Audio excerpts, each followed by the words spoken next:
So it's Dave's turn today for the back lay each way for Cheltenham. Dave, I know you're really excited with Cheltenham coming up, aren't you?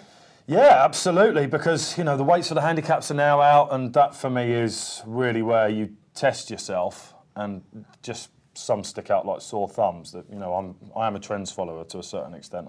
I believe that trainers are creatures of habit and things like that. And I've found a few interesting ones, I think. So yeah, that's great. And from a back lay and each way point of view, I think I might. Yeah, I've got a couple of alternatives. I think I've got a really solid one for the back. I just can't see him. Okay, so who's that? Pont Alexandra. Okay, he's favourite for the Neptune, but I still think there's a lot of juice in around about the 5-2 price. He's probably an even money shot, this. They won it with Mikhail, everyone knows that. This horse is better than Mikhail Dagonet, potentially. He said that he's the best novice he's had since Hurricane Fly. Yeah. That'll do for me. If Hurricane Fly had turned up in the Supreme Novice, he'd have won half the track. I just cannot see this being beaten. I think he's going to go on great ground fine.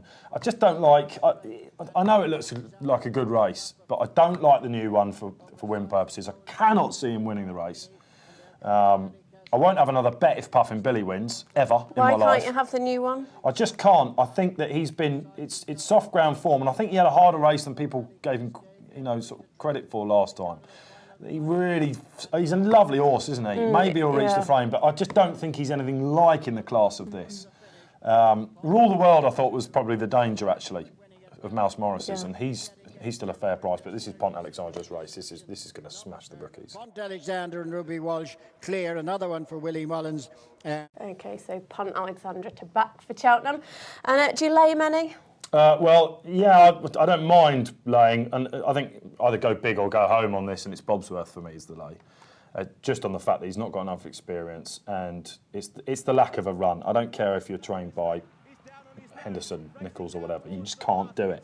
And I've got to lay him on that price. I don't think he should be the favourite. So are you worried about Henderson's other runners who have missed a prep? Yeah, potentially, yes, indeed I am. Although I don't think those other runners... I mean, Grandaway is one that I'll be taking on all day. When you come to the like of Simon Sig, that's obviously nowhere near as much strength in depth, so he might get away with it. But Bobsworth, I just think that there are three horses that probably, you know, will beat him. All right, so laying Bobsworth then. And finally, your each-way selection for Cheltenham? I nearly put up Buddy Bolero in the 4-miler. I know that confidence is mounting about that. He's a cracking jumper and he'll stay all day. But I have to go with A Up Charlie and the Jewson, who I've been singing about all winter. And if this jumps, it will win. And I'll be amazed if it finishes out the frame. When you back each way, you've got to be absolutely sure. There's no point in backing something each way at 33-1.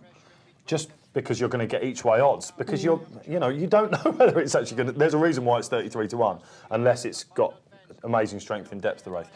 It almost makes more sense having an each way bet of 5-2. Have you put your money on him already? Oh yeah.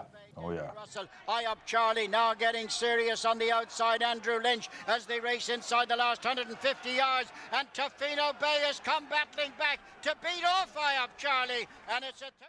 So that is A Up Charlie for an each-way bet. Thank you for that today, Dave. Cheers.